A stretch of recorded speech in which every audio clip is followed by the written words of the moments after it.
Hello guys, අද මම කතා කරන්නේ SCP-4666 නැත්නම් යූල් මෑන් ගැන.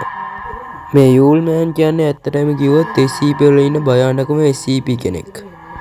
මේ SCP ගැන කතා කරොත් එයා නිකන් වයසක කෙනෙක් වගේ කෙසැගි සිරුරක් තියෙන පුද්ගලයෙක්. මේ SCP උස අතින් ගත්තොත් මීටර් 2.23ක් වෙනවා. මේ SCP වැඩිම සක්‍රිය වෙන්නේ නත්තල් කාලෙට. මේ SCP කරන්නේ කුඩා දරුවන් නත්තල් කාලයේදී පැහැර ගන්න එක. මේ SCP ඉලක්ක කරගන්න ගේට ලක්ෂණ 3ක් තියෙන්න ඕනේ. 1. ගෙදර න්‍යෂ්ටික පවුලක් වෙන්න ඕනේ. 2. ඒ පැත්තටම ඒකේ විතරක් තියෙන්න ඕනේ. 3 වෙනි එක සීත පැත්තක් වෙන්න ඕනේ. මේ SCP ගියක් ඉලක්ක කරගෙන ඉන්න කාල සීමාව වෙන්නේ දෙසැම්බර් 28 මධ්‍යම රාත්‍රියේ සිට ජනවාරි 2 වෙනි අලුයම දක්වා.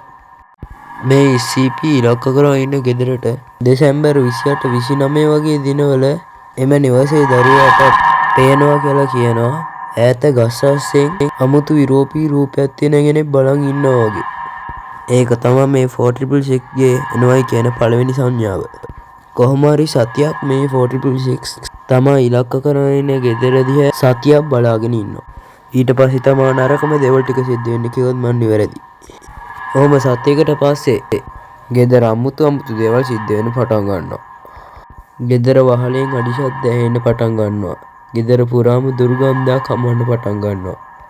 ඔහොම ටික කාලයක් යනවා. ඊට පස්සේ SCP-4666 ගෙදරට ඇතුල් වෙන්න හදනවා.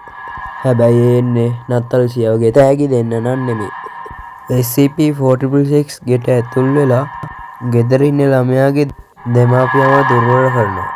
ඊට පස්සේ SCP-4666 අර ළමයාගේ ඇස් දෙකට පේනකොටම ළමයාගේ දෙමාපියා අමානුෂික විදිහට මරලා දානවා.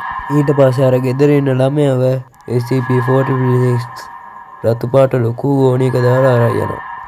එහෙම අරන් ගිහිල්ලා ඒ ළමයාගේ එක එක අවයව ගලවලා බෝනික්කම හදනවා.